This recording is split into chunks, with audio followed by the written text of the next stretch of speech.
All right, so this is Kenny Santos out of Toronto, Canada for KennySantos.com. Got a question for you. Do you want to know how to really reduce the amount of no-shows that you have at a presentation? All right, and really this profession of multi-level marketing has changed. You know what? When I first started, we were doing presentations every single week. All right, and we're doing these hotel presentations every single week, but it's changed a little bit. A lot of people were doing one-on-ones, we're doing more home presentations, some of them were doing webinars online. So, you know what, these can all apply, or sometimes, you know what, you are doing a big old hotel presentation because a big leader's flying in, or maybe the owner of the company's flying in from another city, so you really want to stack it. And you know what, not only do you want to invite a lot of people, but you want to make sure that a lot of people show up because, you know what, let's face it, no-shows are actually a part of this business, and you want to do your best to really reduce it. So the first thing that you want to do is make sure that you're inviting with a lot of confidence. Don't use a lot of hype when you're inviting. Don't invite out of weakness or, you know what, hey, can you do me a favor and show up? None of this guilting people into showing up. And actually, I did a blog post on how to really invite someone to a presentation, and you know what, you get a lot more yeses on that. I'll leave a link in the description of this video.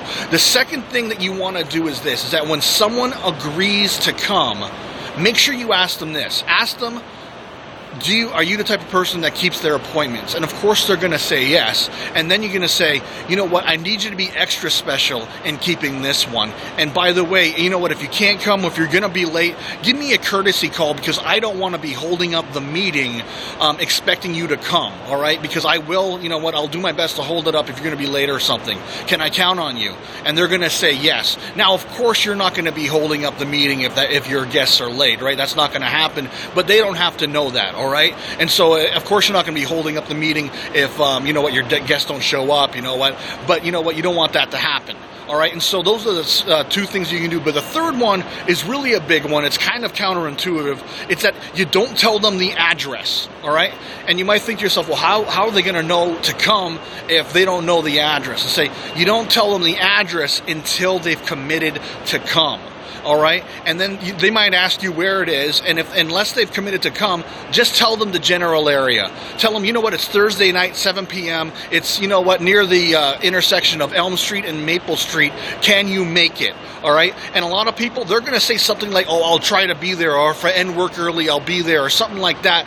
And a lot of times, people will tell you what they think you want to hear if they don't want to tell you no. Right? They won't make it, but they don't want to tell you no, so they're going to say, I'll try to make it. And then us as amateur network marketers, we're going to put that down as a yes, and then we'll have 5 people that we think are showing up, but 4 of them said, I'll try. And you know what, here's the thing, is that if someone says, I'll try to make it, they're not coming. So don't expect them to come. And here's a way to really get away from that. If they said, I'll try to make it, you ask them, well, when will you know for sure? And they'll say, oh, you know what, I won't know till that day. What's the address? So you know what, it is kind of limited seating. And you know what, here's the thing, is I don't want to give you the address till I know for sure that you're coming. Why don't you give me a call that day at 4 o'clock when you know, and then I'll get you the address then. All right, so that way when you have someone that is going to try to make it, or you don't know if they're going to make it, or you know what, if you happen to be in town, here's the address, you're not, you know what, looking at your watch, looking at the door, hoping that your guest comes in. Don't tell them the address until you know that they're going to show up. And that is a really strong way of going at it, because the moment you tell them the address, they hold the power. It's up to them if they want to show up. But if you still have the address, it could be last moment. Say, you know what, we still got enough room. If you want to come along, it's 123 Maple Street, that sort of thing. And so I trust you got some awesome value out of this. What I invite you to do is to like, subscribe, share, and comment. Also, if you want to see more videos like this, go over to my blog. It's KennySantos.com. Put your name and email in and get an awesome audio on growing your business. All right, take care and create a great day.